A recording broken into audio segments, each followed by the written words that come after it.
TBR de Andrea Rincón y un jovencito. Ahora sí, le vamos a dar la bienvenida a Lucy Caballero, socióloga, investigadora, coautora de varios libros, feminista, activista, para hablar de lo que pasó el último domingo. Pero primero que nada, buen día, Lucy, ¿cómo estás? Bienvenida. Buen día, muchas gracias por la invitación. Bueno, queremos empezar a pensar, en realidad queremos pensarlo y pasarlo rápido, y ya empezar a pensar en lo que viene, pero tenemos que hacer primero una evaluación de lo ocurrido. Duelo colectivo. Claro, hay que hacer una evaluación de lo que ocurrió y empezar a pensar con los que tienen la cabeza un poco más abierta que nosotros, qué fue lo que pasó el domingo pasado. Recién, fuera del aire, hablábamos de un trabajo que ustedes hicieron, vinculados ustedes con Verónica Gago, sí. Vinculado a la deuda y a cómo la deuda afecta tu día a día, tu vida. Y quería preguntarte por eso, si vos crees o no crees que hubo mucho de gente afectada por sus deudas yendo a votar el último domingo. Sí, justamente lo que nosotras venimos trabajando tiene que ver con pensar el fenómeno de no solo el endeudamiento, sino el aterrizaje y el permanente enraizamiento de dispositivos financieros en la cotidianidad, ¿no? Como parte de las estrategias de supervivencia de la población.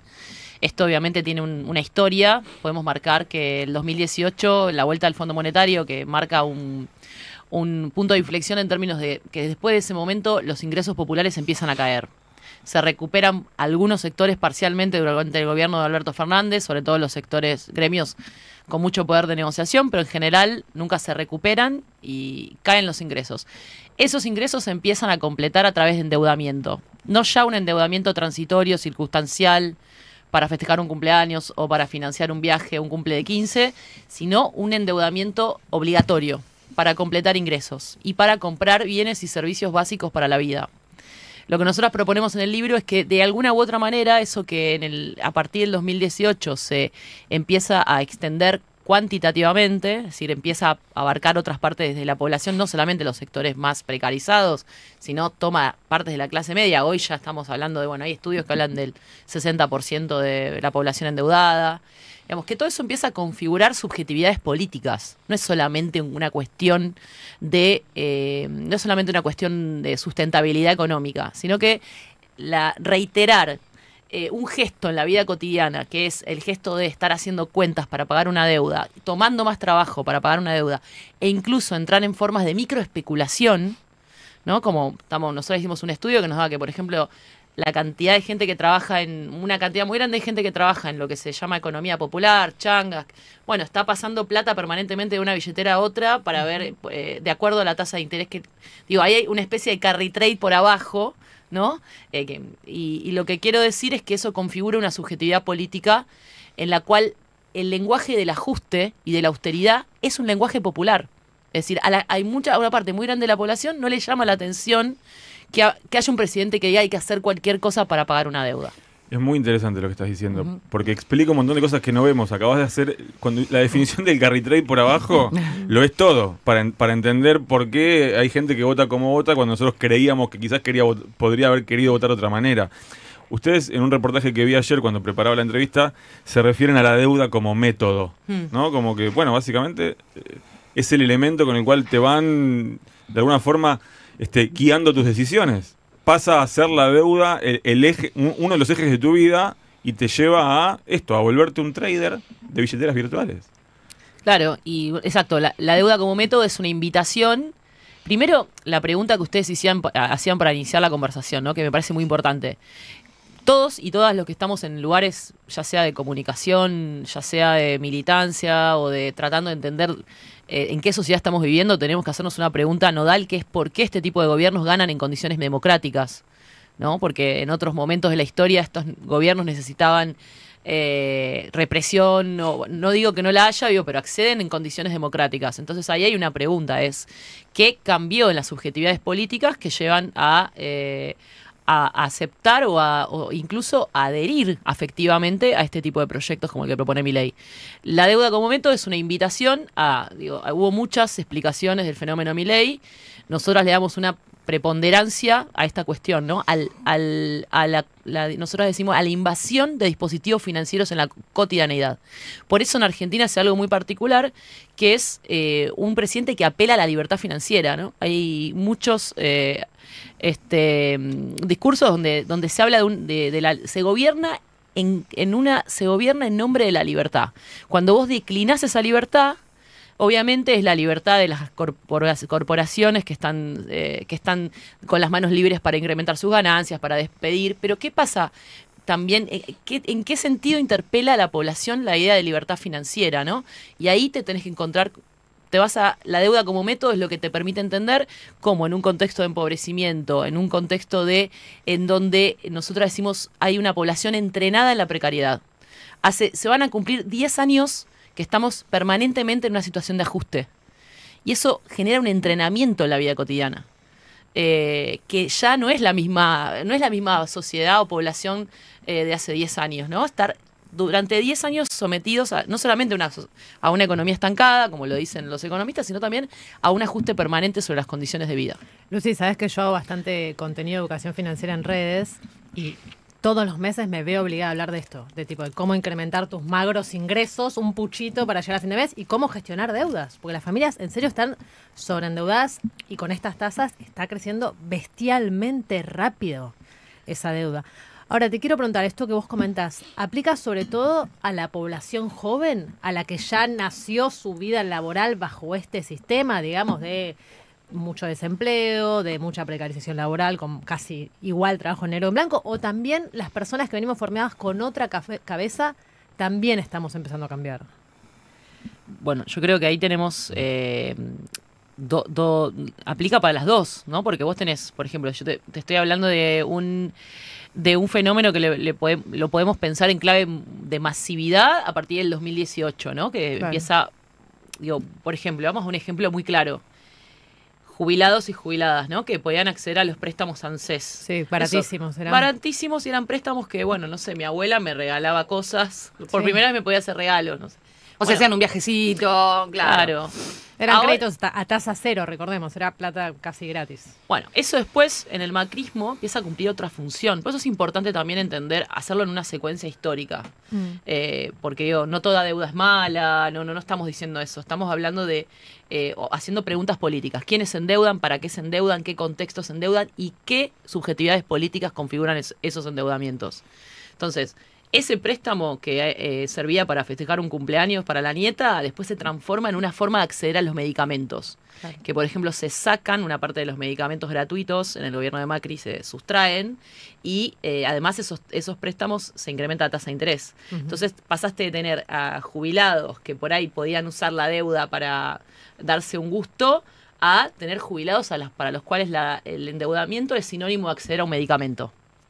¿No? Esa deuda de alguna manera se enraiza en la vida cotidiana como parte de las gestualidades que vos tenés que hacer, incluso para comprar las pastillas que necesitas para sobrevivir. Y eso pasó, bueno, nosotras, obviamente hay una especificidad con la población joven, y esto lo lee muy bien fuerzas políticas como la de Milei, ¿no? Tenés una población de jóvenes que nacen ya en un contexto de incertidumbre, de una incertidumbre radical con respecto al futuro, porque hay muy pocas opciones laborales. O mejor dicho, es imposible que un joven hoy pueda pensar en tener una casa, en comprar una casa, por ejemplo.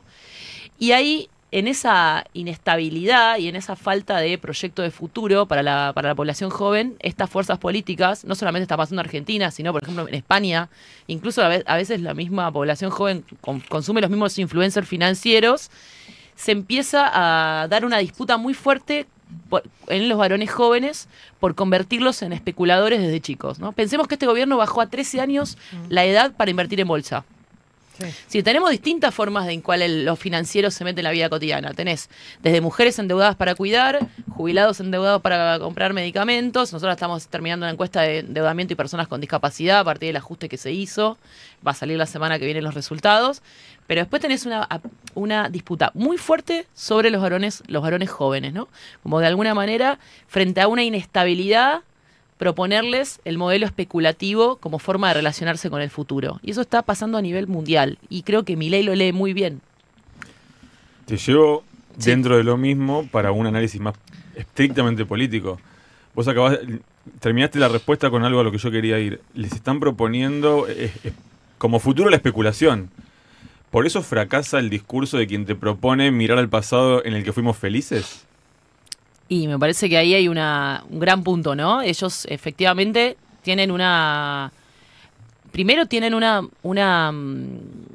le dan una preponderancia muy fuerte a la relación con el futuro, ¿no? Porque digo, esta idea de, bueno, Milei, las declaraciones de Milei todo el tiempo, ¿no? En 40 años vamos a ser potencia, digo, incluso para ficcionarlo, le dan una preponderancia a generar una promesa de futuro, y que y bueno, lo financiero en última instancia es una promesa sobre el futuro, ¿no? Nosotros decimos, meterse con la capacidad especulativa de las personas es algo muy profundo, porque la especulación es una relación con el futuro. Y lo que hacen estos gobiernos es que esa relación con el futuro únicamente se pueda pensar o declinar únicamente como especulación financiera, ¿no? Cuando la capacidad especulativa no necesariamente es financiera. Y ahí creo que tenemos un problema, ¿no? Porque efectivamente hay una promesa de hacer plata fácil, de, bueno, imágenes de, digo, a los pibes que están todo el tiempo consumiendo, digo, los pibes ahora juegan especulando, ¿no? Las propias inversiones online se hacen en el medio de los juegos, ¿no? Incluso están tomando aspectos de lo lúdico desde los chicos, ¿no? Entonces ahí hay una promesa, incluso aunque va a generar frustración, pero hay una promesa sobre el futuro. Ahora, a mí una de las cosas que me parece reveladoras, por lo menos de lo que yo he leído del trabajo, es que esto de la deuda termina generando un doble efecto, ¿no? Primero, la culpabilización en realidad no es que el gobierno está haciendo o ejecutando determinado programa, sino que la culpa es mía porque yo me administro mal, porque vivo en mi deuda. Y vos decías, configura nuevas subjetividades donde todo el mundo está, digamos, atrapado en su propia subsistencia, ¿no? Entonces la pregunta es cómo recuperar lo colectivo en este contexto, ¿no? Mirando para adelante, porque digo, es esto, la experiencia propia está atravesada y determinada por esto, la carga de cómo se sobrevive. ¿Y cómo se reconstruye algo distinto?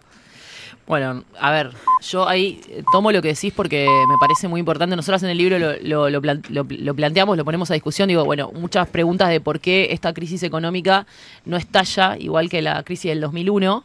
Y digo, hay una discusión que se estuvo dando en los medios de, bueno, eso es una crisis que implosiona al interior de los hogares y que no se manifiesta de la manera que la teníamos conocida, que eran como grandes protestas masivas. Pero uno de los dispositivos más importantes para pensar por qué esa crisis no estalla como el 2001 es la deuda. Claro. Justamente porque vos en el 2001, por ejemplo, en el momento de escasez, lo que tenías a mano era la colectivización, ya sea yendo al trueque, ya ahora puedes tener maneras de que ese ajuste lo puedas absorber individualmente mediante mecanismos financieros. La demanda era al Estado. Claro. Que se vayan. Sí, acá abrís la aplicación y te dice microcrédito. Te dice un microcrédito. Entonces, yo creo que es una pregunta que digamos, tiene que ver con la capacidad que tengamos de... Primero, o sea, yo creo que tenemos que... Obviamente hay algo de la organización popular, pero que no puede ser con las mismas interpelaciones que tenemos hasta ahora, ¿no? Hay algo de... Primero, haber una capacidad de escucha. Cuando hacían todos los pibes se volvieron de derecha, bueno, no sé, bueno, a ver, ¿quién está escuchando a los pibes? ¿Qué es lo que les pasa a los pibes con respecto al futuro? Y abrir espacio de escucha y de colectivización de este malestar que se está asumiendo individualmente, que se está transformando en culpa y en problemas de salud mental. Entonces tenemos que hacer ejercicios de conducir ese malestar hacia otros lugares, ¿no? A lugares al de la organización colectiva, al de la escucha colectiva. Y para eso me parece que tiene que haber un proceso de gran democratización de los espacios que se proponen como oposición. La gente necesita sentirse interpelada a participar políticamente a partir de una escucha.